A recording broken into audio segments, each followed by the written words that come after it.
Welcome to Brand Lover, honest, real, and lively conversations for flourishing entrepreneurs and budding business owners on a mission to cultivate a heartfelt brand that connects with their purpose-driven mission.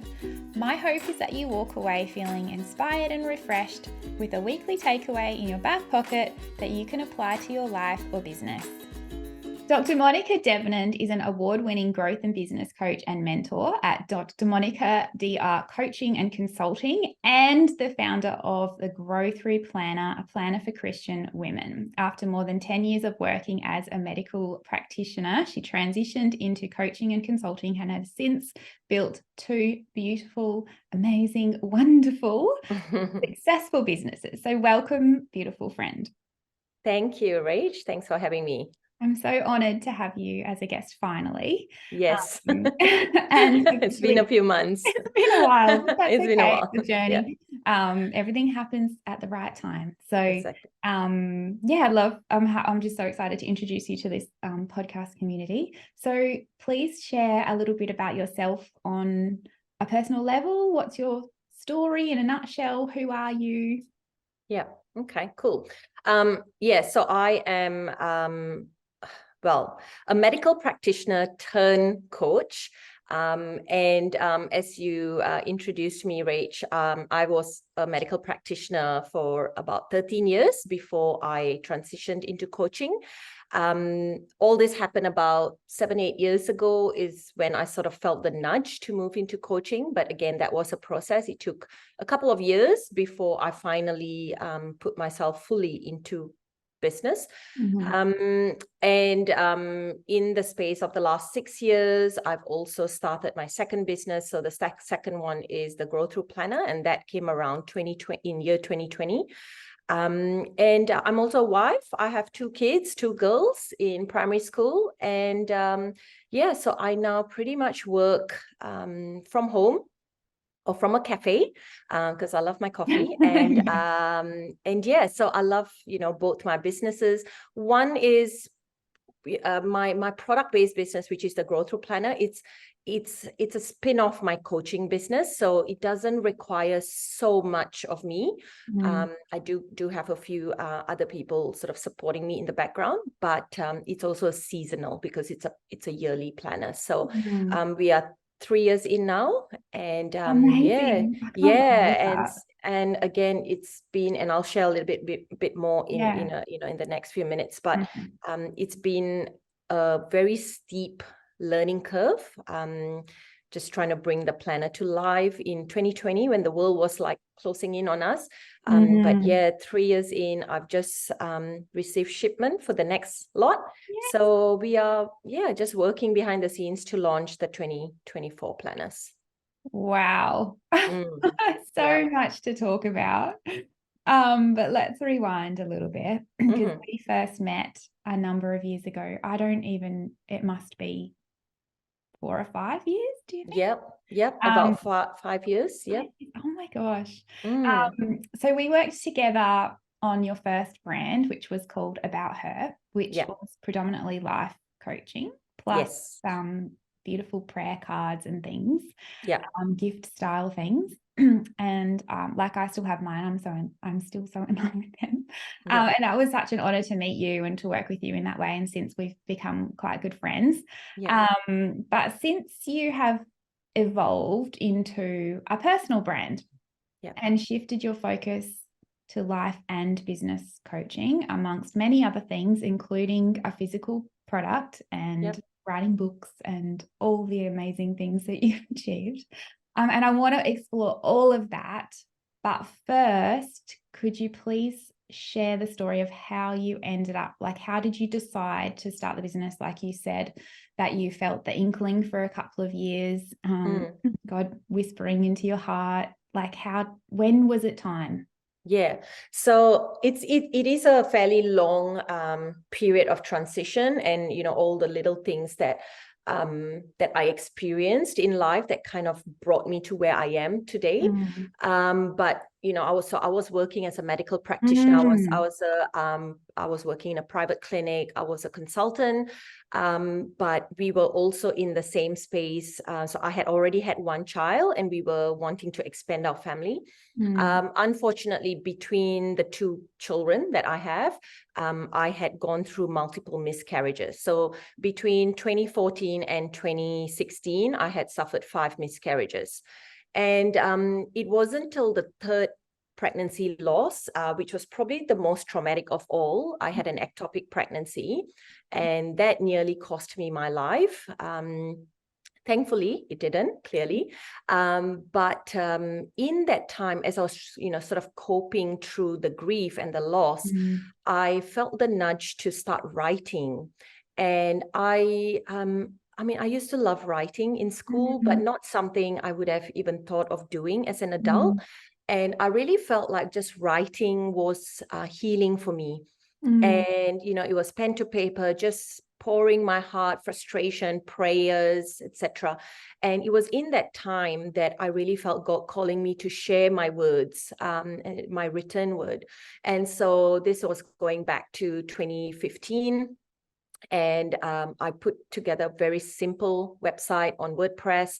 And at that point, blogging was a thing. It was trendy. And so I was like, let me just start a simple blog and put my work out there and just share, pretty much just sharing a very personal journey. And what that did was it attracted a community of women. And I started to get a lot of women reaching out, asking for support, sharing their personal journey. It was almost like, they now had the permission to share their stories as well. And out of that came, little writings that I felt was giving me hope, but I also could see the hope that it was providing for someone else. And it was around that time that I really felt, and I didn't even think it was going to be a business, to be honest, Rach, but I think it was those little short snippets of prayer and, even a paragraph of what can come out of this. And that became the prayer and affirmation cards that you designed so beautifully for me. And pretty much it was what started it all. So I went back into my journals when I felt this nudge to create something tangible where women can have it in their, in their prayer closet, or because that's what I was doing. I was writing these little reminders to encourage me on little post-it notes. And, I had it sort of on my wall in my prayer closet. And I was like, if someone has this, how powerful it would be for them in that moment, where they just need to be reminded that their life is, worthy, and there is hope. And that's when I reached out to you and pretty much registered my business. And I can't quite remember how the name came about her, but it's registered under About Her by Monica. And I guess it's all about her. It was about encouraging that other woman. And you did such a beautiful job just helping me. It wasn't just the design of the cards. You helped me pretty much brand my whole business, because that was my, my first real business, with a proper logo and a brand guide and everything. So that was the start of it. And obviously it's evolved over time. It's become more personal brand. And, as we all have to evolve, our business evolves as well. And that's something that we sometimes find a bit inconvenient, but it is what it is. And I love that you shared that. We do have to, right? As our brand voice, as our voice, I guess, as you mature in your business and you become more bold in certain ways, your brand will evolve alongside. And I love that you share that. Like, it can be inconvenient. Like, as we grow as people and we have new experiences, or we have new knowledge, or, that type of thing, sometimes our vision does shift. And with that, our brand must also just stay in alignment. And I think that's something that you've done so well. So how did you make the shift to the personal brand, and was it intentional? I would say it was, in the beginning, it wasn't intentional. It was just something that I guess I was putting my spin to it. And as I started to grow as a coach, so I've been coaching now for 6.5 years. So the first 2 years, it was a beautiful product. As you need to do in business, you need to sell things. And, it was an amazing product that brought in a good income. And I guess what started as a product and coaching then sort of evolved as I put my own spin. And I was also upskilling in so many different areas of my coaching, which, I was then beginning to share from different angles, different skill sets, etc., using different tools. And so I think, I won't say the About Her product lost its sort of kind of got lost. It wasn't like that. But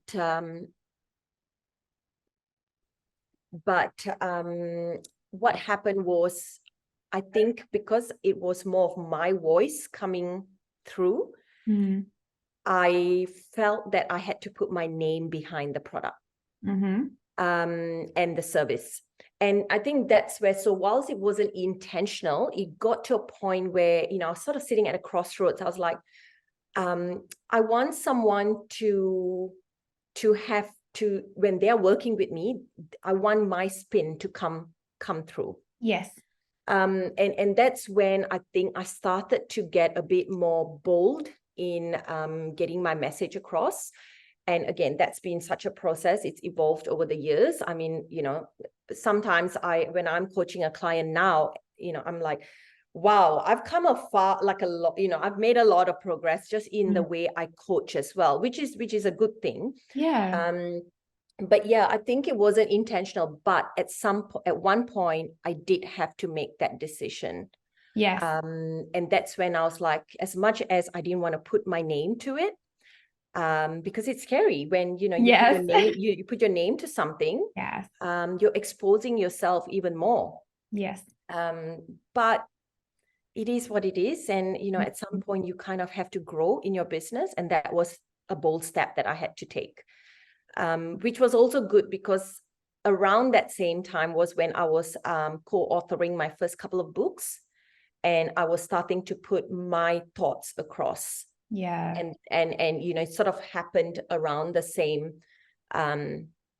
Yeah, that's amazing. And so since then, I guess, you've launched all sorts of different offers and digital products, and like you're a creator. Like there's no doubt about it. You obviously, it's something natural that I admire about you. But like in that, obviously not every single idea that you have to grow your business is going to fly. Like I think that happens to all of us. We have something that we think is going to be amazing, and then all of a sudden, like, I don't know, you know what I'm saying. Yes, I do. So I guess my question is, how do you know when it's time to let go of an idea and move towards a new one?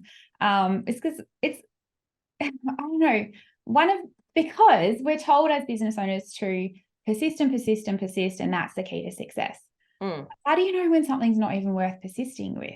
Like, what are the signs? Does that make sense? Because I think that's something you do with such grace and so well, and you navigate your business, so beautifully. I hope that question wasn't too foggy. No, it wasn't. And I think, I'm guilty of this because in my first few years of business, and as you shared earlier, Rach, so I've evolved from just sort of more in the life coaching space. I've moved into business and life coaching. Yeah. And I mean, I love supporting women in business because I think we are a very driven bunch of women. And I guess I can relate because I'm very driven. I like to get things done. I like to, obviously make progress. And so, and that's where I kind of, and, over the last few years, I've always said to my clients, you cannot separate life and business. When you can probably do it for a short time, but you will get burnt out and something will have to give. So this whole idea of, you know, I'm a businesswoman and, you know, life is separate, it doesn't work like that. Same goes with faith. In fact, faith is part of your life, part of your business, right? I mean, I'm a wife, I'm a mom. At 3 o'clock sharp, I get in my car and I'm a mom. Yeah. You know, 3:45, I might be answering an email. I'm a businesswoman. It all kind of works, you know, it has to, there's a bit of a dance that we have to do. And initially it feels a bit awkward, but, you know, you kind of find your groove. Yes. And you know, there's seasons of life where sometimes the dance is a bit more smooth and other times it just feels a bit stiff. But coming back to your question on how, you know, sort of when do we know when to drop the idea? And I've experienced many, I can't even count the number of times in 6 years where I've launched programs and it hasn't taken off. You know, I've done so much work in the backseat, in the background, recorded courses and, you know, all of that. And when you put it out in the world, you get nothing. So, in our, you know, the first few years of business, I was very much, I need to do everything I can to get this off the ground in the best way possible. So I'll go 110%, and then I put the product or the service out. But what I've realized is that I held on to these services or these launches too tightly. And, you know, as a woman of faith, like I often go, I feel God is pulling me in a, you know, sort of trying to get my attention in a specific space, but then it fails. And so you go, but hang on, God, wasn't this your idea? Wasn't this part of the plan?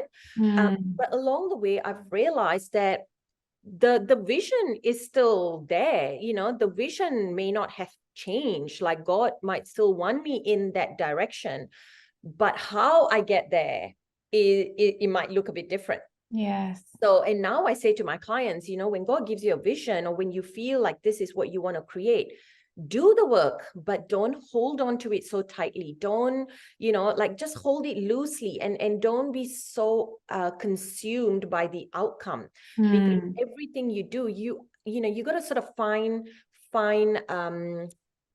learnings from everything. So, you know, like even me putting you know, coming up with the Grow Through Planner. I mean, I sat on that vision for a few months before I actioned it. And then I was like, this might be a flop. Like, you know, the world is closing in. How can I? But I was like, all right, God, I can see the vision. I'm not sure if this is, but I'm going to do the work. I'll do the best that I can. And thankfully, it was a success. But how do we know? Look, and as business owners, we do have to rinse and repeat some things. We do have to, you know, don't give up on something so quickly. But how do you know that it's time to call it quits, so to speak? I think it's you will know it when it just feels like the resistance is too much. Yeah. And sometimes you might need to tweak, and I'm all for, all right, this didn't work this time, but what can I tweak in this program or this, you know, this specific thing that we're working on, and maybe try again. But the other thing that I often like to do is be responsive to what people need, because sometimes as business owners, we have such preconceived ideas of what we want to put out in the world. Yes. But this happened to me even recently, you know, like I really felt the need for something and I was like, all right, I'm going to work on it. And then I'm like, no, but hang on, my people actually don't want that. Yeah. My people are actually craving for this or longing for this. Yeah. So again, coming back to your people and asking them, and there's no harm in asking. I think in years ago, I guess the way of thinking was that if you're a business owner, you need to have it all together. You need to know what to do. Yeah. But you don't need to, you know, and if you run a small business, I think the beauty of it is you can form some really beautiful connections with people. And that way you can come back to your people, ask them. Yeah. and I've always found that to help me go, all right, this might not be the thing for now, for this season, maybe I need to drop the idea. And that's happened to me multiple times. And sometimes I'm like, okay, they do want this, but maybe in a different way. How can I deliver it in a different way? So I think it's a bit, I've probably not answered the question directly, but I think it's very different for all of us. But I think for me personally, I feel it in my, I feel the Holy Spirit speaking to me and like, okay, this is not, maybe drop this, or you can feel it. You feel it. And even when I was designing the 2024 planner, so it's going to look a bit different to the previous years. It has different content. Some of the pages look a bit different, but it was a response to what my people want. And as much as I was like, nah, the last 2 years it's worked, it's won awards, it's done well. But my people want something different now. They want a specific segment to the planner. Was it going to cost me more money to design? Of course, because you're changing the template. Printing is going to look different. But I'm responding to what my people are telling me. So I think as business owners, we got to open our ears and listen to what our people are, those questions that they ask us, those little like, do you think you can help me with this? Or, that sort of thing. The comments, even the conversations, like I think that's like it's a skill that business owners really need to develop, is the reading between the lines, keeping one ear to the ground. Because even if like people can't articulate what it is that they want or need, you almost need to like have a sixth sense about it. Sometimes. Don't you? Like I really feel that. And sometimes like I think something that we really struggle with, particularly as coaches or mentors, is that we can see that people need something. And it's the most frustrating thing, because if they're not receptive or they don't know that they need it, you'll never be able to sell it. And that's quite tricky. So I mean, that was a really hard question. So I think you answered it so beautifully. And also just giving women permission to just not give up, but to like, it's okay to just like resolve things when they're, and try something different. But it's not, I don't know, like we live in an age in this digital business land, this like magical land, that you can basically just do whatever you want. And isn't that wonderful? Like I just get so excited by that. And even just like the current climate that we live in, with everything, cost of everything going up. I was just recently even helping a client to take one service that she has and break it down so that she can still help her people in a way that's not going to cost them so much without compromising her value. But, again, that's a response. Your people still need you. They may not have the means to work with you just as yet. This is something I've had to do because I'm being careful with where I spend. I can only imagine everyone is doing the same. So I can, I think it's just opening yourself up to the possibilities. And as you say, in this digital space, you can create like however you want, you can provide in different ways. And we have the flexibility to do that, and also like to to be able like to break the rules. Like I love that. And I love, in my Kindred Collective Mastermind, we talk a lot about pioneering femininity in business. Like you can actually do things a little differently to what, to those that have gone before us, and that's okay.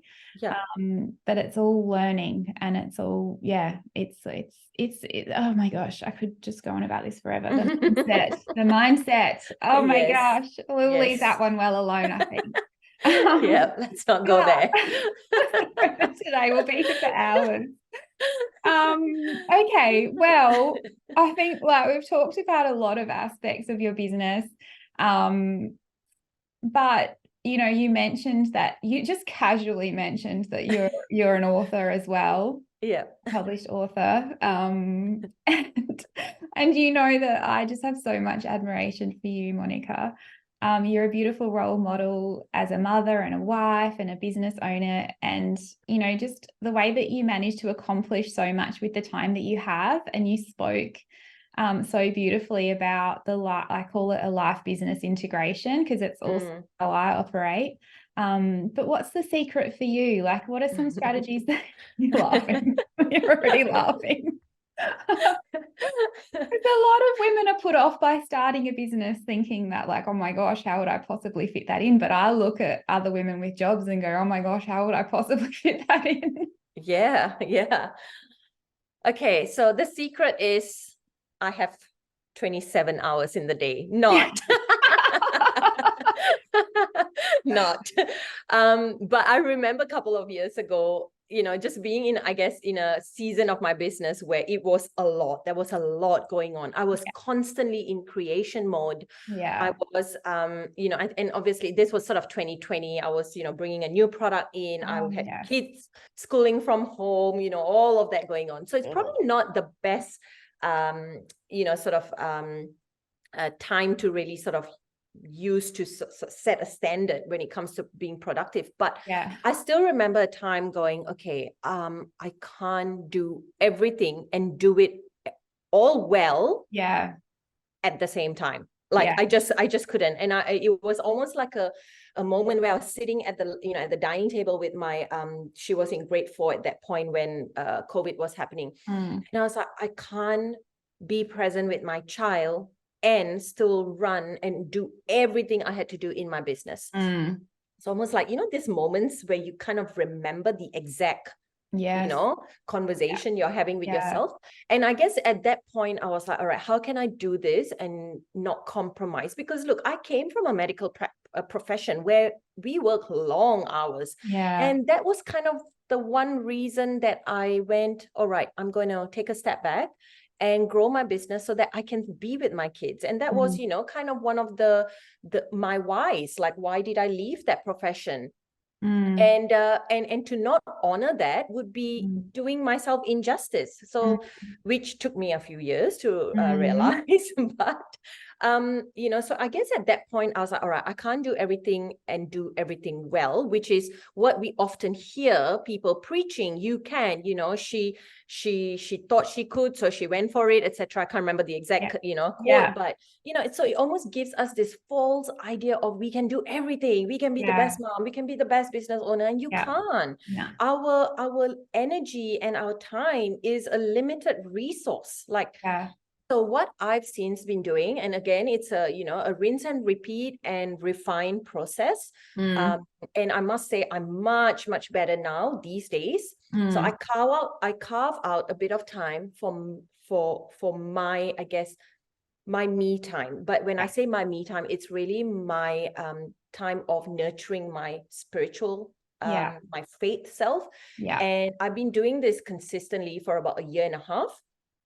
And I do that through journaling. So every morning, and if you follow me on Instagram, you might every few days see me journaling with my coffee. And so I pop in my, you know, headphones. I have a local cafe. I go there. I do that. And so I drop the kids to school and then do that. And so that's done. That's the first thing I do every morning, because it kind of sets my day. And then I have days for coaching. I have days for just working in the business. So I used to be, I'll coach 1-2 hours and then I'll work in it doesn't work for me. I find the shift of energy is hard to do. So I have days where I'm purely in coaching mode, and you know, all my clients book in on that day. And then I have days where I'm working, you know, in my business, doing all the boring bits that we have to do. But what I also do is, Rach, and that's really helped me, is I've learned to be very realistic with myself. And I think that's where, especially for women who also juggle different roles, like caring for family, etc., we have to be very realistic with ourselves. And that you can do it all concept. Honestly, I do not like that. And when I work with women who are moms, I basically get them to tell me what their goals are for the next 3 months. And I love working in 90-day cycles. That's kind of my signature way of working. And we get really real okay, tell me how many hours in a day you actually can work, not grocery plus work, not coffee plus work, like actually work. And some people get very uncomfortable trying to answer that question. Yeah. Because when I first did that for myself, I was like, yeah, I have about 6 hours, but realistically, I only have 4. Yeah. You know, and so if you're trying to grow your business from say 0 to 10K a month, you're going to need to put a lot of work in it. Yeah. And if you're saying in 90 days, you have only 4 hours, 3 days a week to work. Yeah. Okay, maybe you might not get to 10K. Maybe let's bring it to 5K. Let's be real. I'm not saying you can't get there, but you got to be real with the time. And of course, you know, I've had to invest in a few different things, like a VA to help. Yeah. You know, I've had to, and I'm a strength certified coach, and I do that on myself. And I know where my strengths lie, and I do that with my clients as well, because sometimes in business we think we can do it all. And you know, when you're a startup, that's what you do. But at some point you will have to, if you don't want to burn out, I guess you need to let go of some things. So I've invested in a VA. I have a cleaner every couple of weeks, you know, for a couple of hours. And then I invested in some kitchen appliances that can do, you know, can cook while I am sending an email, you know, and it's the little things, you know. Put something in the slow cooker, and I'm a bit I don't like to leave the house when the slow cooker is on, but you know, I put it there, but I'm sitting in front and doing my things. So and by 3:30 I get the kids, dinner's done.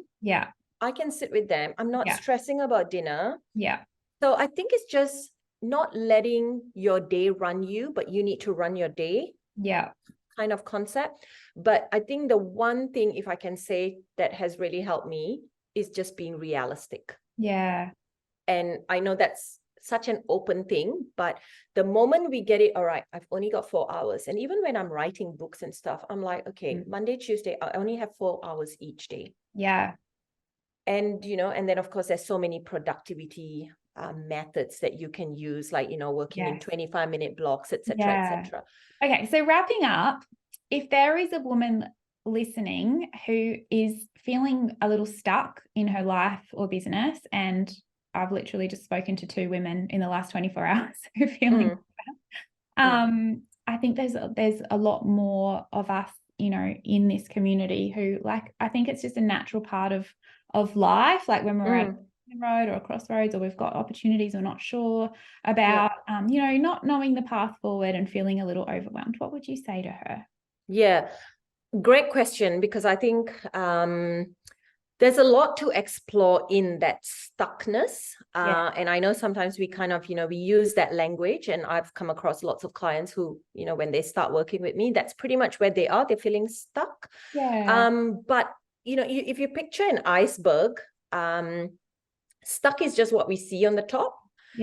But there's so much more going on in the bottom. So sometimes we feel stuck when our business is about to expand, and we just don't know, can I manage this? Do I need to bring in more staff? Do I need, you know, I don't have enough time in the day, etc. So that's kind of your I guess it's a better place to be stuck in, like it's a good problem to have. But sometimes you can feel stuck because your business doesn't feel aligned to you as a person, what you're trying to create. And I get this a lot in women who, you know, maybe they started a business years ago when life looked a bit different, the seasons of life looked a bit different, and now they're just like, business doesn't feel right. It feels more like a chore. And don't get me wrong, business is hard. It takes a lot out of you, and there are seasons to it. But if it's a constant, then I think we really need to explore why is that? Maybe, you know, maybe it's not the right model for you anymore. And you know, even from personal experience, a few years ago when I started a business, I had a membership, and that went for 2 years. That was the model I ran on. But it came to a point where that model didn't work for me anymore. And I felt really stuck, because I was like, you know, I love my members. I have, you know, this amazing community, but now I have to let that go. But it just wasn't the model that was a right fit for my business. The business was still amazing, but I couldn't, I didn't have the time to do the monthly sort of creation of content, etc. So sometimes it can be more of a, I guess it's like a more of a mindset thing. Maybe we need to explore, the underlying reason for why, but sometimes it can just be more of a strategy thing. Maybe we need to change the way we deliver our services or product. Maybe, recently I had a client who was feeling really stuck in her business. She's an amazing product-based business, but she was spending a lot of her energy on the wrong things. So she was like, just really not, I guess, didn't have the drive. But when we explored further, it was really all the packaging bits that was keeping her stuck. I was like, we got to simplify your process so that it can be replicated by someone else. So sometimes it's in the strategy, sometimes it's in the mindset, sometimes it's in the alignment.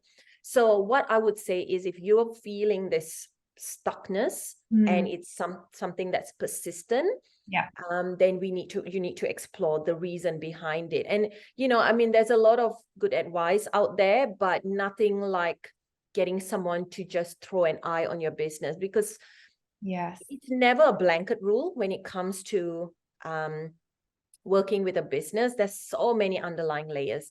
Sometimes even just the fact that they've had a really bad month or few bad months in a relationship or something, that can throw someone off, that can keep them feeling really stuck because they're not able to show up for their business in the best way possible. So I think it's just, you got to peel back the layers a bit. It's like an onion, you got to peel it back.